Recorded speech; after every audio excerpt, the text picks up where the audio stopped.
Go. Good evening, it's Jim with Becky behind the camera, and we are in Beaverton, Oregon.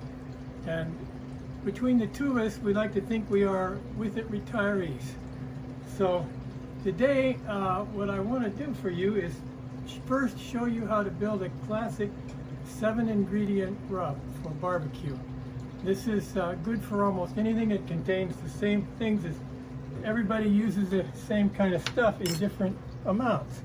So let's just get started. Black pepper, about a teaspoon. I'm using a teaspoon. This depends on your mood too. So about a teaspoon. Salt. A lot of barbecue recipes call for considerably more salt than we use. Just because we want to be a little light on salt, we're doing that. Onion powder. Something you should know about powder or rubs or salts. If anything at the store says salt in it, that means it's over half salt. So stay away from that. So we're going to put the onion in there. We're going to put a little scant teaspoon of garlic powder in there.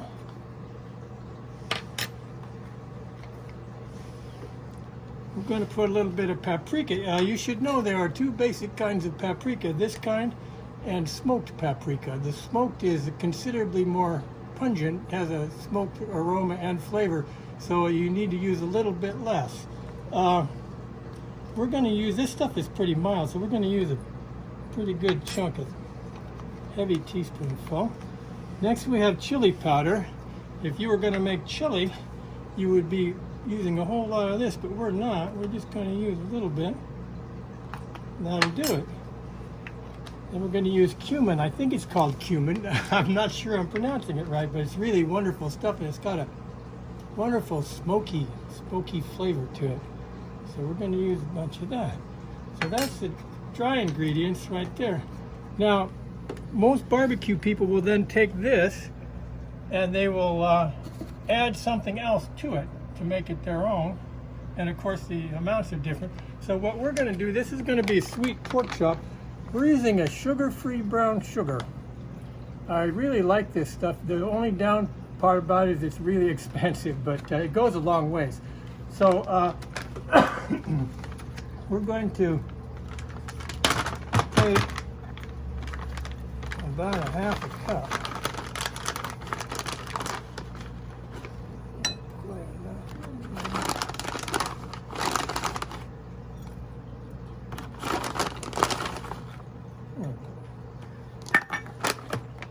And then we're just going to mix it in. We're using a whip, and as you mix this, you will notice it just starts to smell wonderful.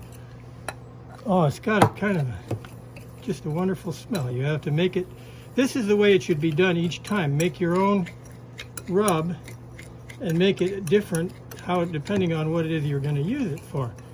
Now what we're using this rub for is a boneless pork chop that we're going to put on the Traeger in a minute.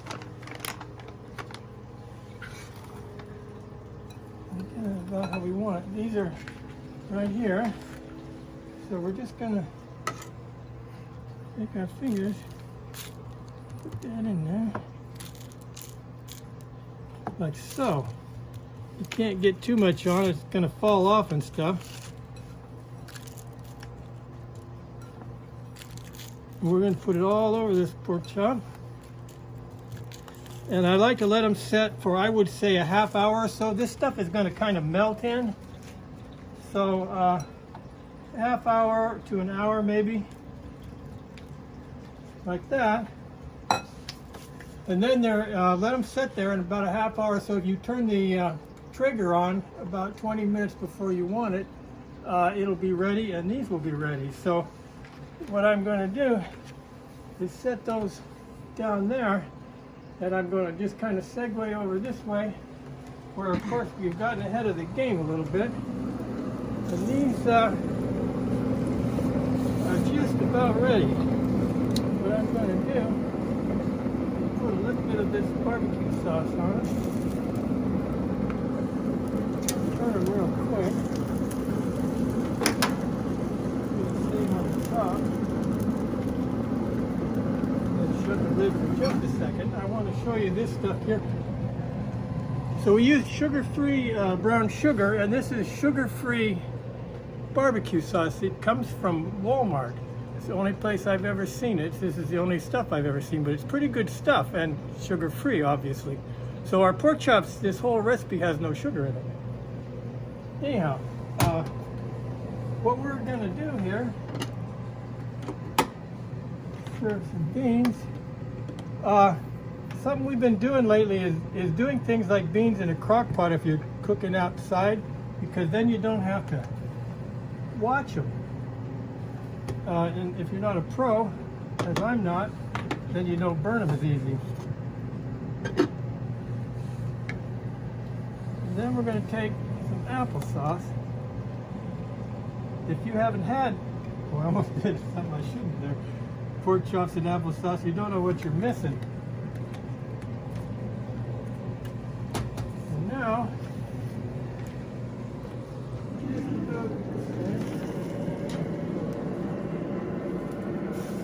set these on there.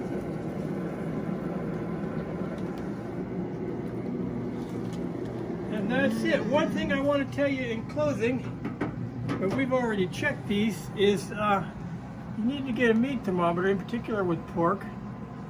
These are very inexpensive, and I like to run to 170 degrees, which is a little bit more well done than you have to. But anyhow, you need to know what the temperature is and be aware of what your temperature is. So that's it, and this looks like a pretty good dinner, so I'm not going to wait any longer. We'll see you next week.